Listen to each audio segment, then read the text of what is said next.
చించడం అది కావాలి, ఇది కావాలి అని నస పెట్టి ఎక్కువ మనసును బాధించేలా కాకుండా అర్థం చేసుకుని నడుచుకుంటారు.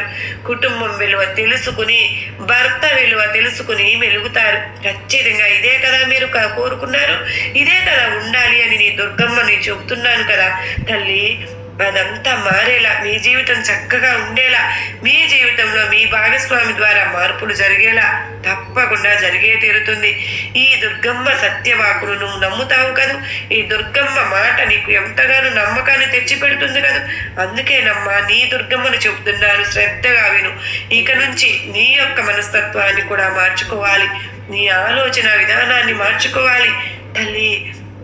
నీ యొక్క కుటుంబం కోసం, నీ యొక్క భాగస్వామి కోసం కొన్నిసార్లు తీసుకోవడమే కాకుండా కొన్నింటిని ఇవ్వడం కూడా నేర్చుకోవాలి, సర్దుకుపోవడం కూడా నేర్చుకోవాలి. నీ భాగస్వామి యొక్క మనస్తత్వాన్ని అర్థం చేసుకుని నడుచుకోవాలి. ఈ సమయంలో నా భాగస్వామి ఖచ్చితంగా కోపంగా ఉంటారు, ఇప్పుడు వచ్చి కొంచెం కోపంగా ఉన్నప్పుడు ఇలా నడుచుకోవాలి.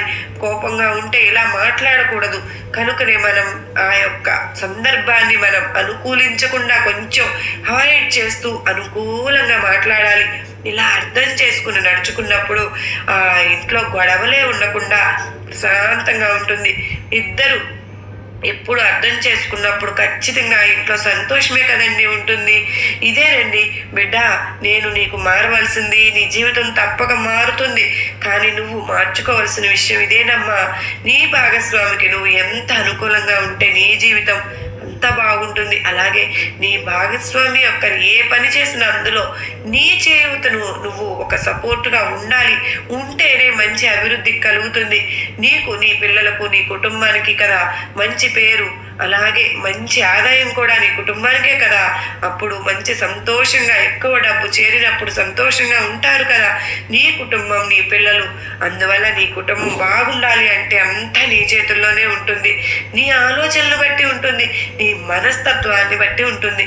నువ్వు నడుచుకోవాల్సిన విధానాన్ని మార్చుకోవాలి, నువ్వు మాట్లాడే మాటను మార్చుకోవాలి, నువ్వు ఆలోచించే తీరును మార్చుకోవాలి, నువ్వు చేసే పనులను మార్చుకోవాలి. నువ్వు ఏదైతే చేస్తున్నావో అది సరైనదా తప్ప కాదా అనేది పక్కన పెడితే అది అవతల వ్యక్తికి ఇబ్బంది కలుగుతుందా లేదా, నచ్చుతుందా లేదా అని అర్థం చేసుకుని సర్దుకుపోవడమే జీవితం.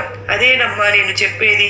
అందువల్ల ఎక్కువగా గొడవలు ఇలాంటివి ఏమీ లేకుండా ఆనందమైన జీవితం గడపాలి తల్లి. ఇంకొకమైన ముఖ్యమైన విషయం, ఇప్పటి వరకు ఏదైతే సరే కోర్టు కేసులు ఇలాంటివి ఉన్నా కూడా అన్నీ కూడా తుడిచిపెట్టుకుపోయి మీరు అన్యోన్యంగా మారడానికి కూడా మీ చేతుల్లోనే ఒక అవకాశం అనేది ఉంటుంది.